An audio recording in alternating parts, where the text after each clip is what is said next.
তো দেখো বন্ধুরা, আজ আমি তোমাদের সাথে শেয়ার করে নিতে চলেছি দুটো রেসিপি, যেটা এই গরমে খুবই সুস্বাদু। এই দুটো হলো চুনো মাছের তেল ঝাল ও দেশি কই মাগুর দিয়ে কলা আলু দিয়ে পাতলা ঝোল। যার জন্য আমি মাছগুলো প্রথমে লবণ হলুদ দিয়ে মাখিয়ে নিলাম ও তারপরে তেল গরম করে তাতে এক এক করে মাছগুলো ছেড়ে দিলাম ও তারপরে মাছগুলো ভেজে ভেজে তুলে নিলাম।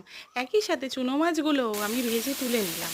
এরপর কড়াইতে আমি তেল গরমের জন্য দিয়ে দিলাম ও ফোড়নের জন্য একে একে দিয়ে দিলাম কাঁচা লঙ্কা, পাঁচ ফোড়ন, আলু, পেঁয়াজ, লবণ, পাকা টমেটো, হলুদ, শুকনো লঙ্কা দিয়ে ভালো করে কষিয়ে জল দিয়ে দিলাম এবং জলটা ফুটে উঠলে আমি চুনো মাছটা দিয়ে দিলাম ও তার উপরে অনেকটা পরিমাণে ধনেপাতা দিয়ে নাড়িয়ে চাড়িয়ে নামিয়ে নিলাম। তো রেডি হয়ে গেল চুনো মাছের তেল ঝাল। এরপরেই পাতলা ঝোলের জন্য প্রথমে আমি কড়াইতে অনেকটা জল দিয়ে দেব ও তাতে কাঁচা কলা ও আলু সেদ্ধ করতে দিয়ে দেব, সাথে দিয়ে দেব লবণ।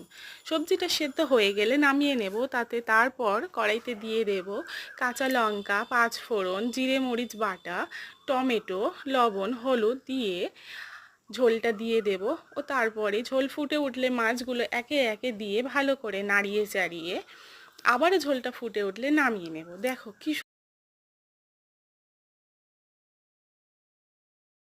জাস্ট অসাধারণ।